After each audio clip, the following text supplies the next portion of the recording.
Well, for many, the line between normal development and extreme behavior in kids is thin, and sometimes it's hard to see. Parents can be left questioning whether their child is going through a phase or need extra help.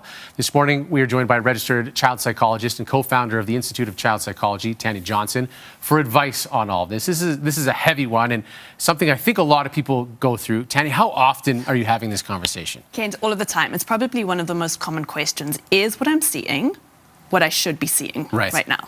So what's your advice? Is there a clear line between what is normal development and what is not?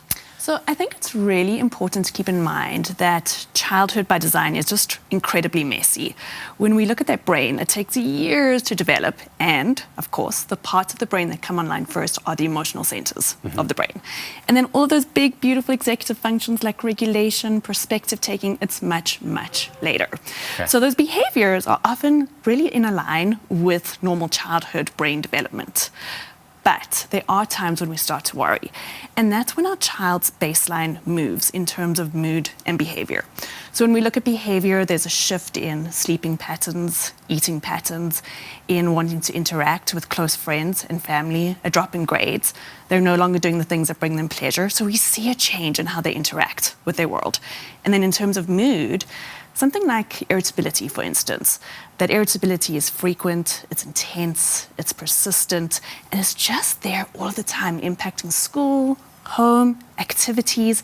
Those are the times when we go, oof, we might need a little bit of extra help here. Okay. Now, what is your advice if you decide you do need extra help?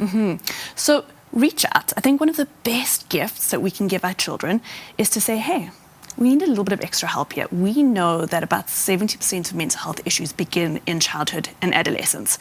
And the sooner we can help our children, the better. So whether it's a pediatrician, psychologist, a child's school, reach out, say, hey, we need a little bit of extra support here for our child. Okay. Now, what about when there are often two parents involved, or maybe there's grandparents involved? There are other people who have opinions on what's normal and what's not.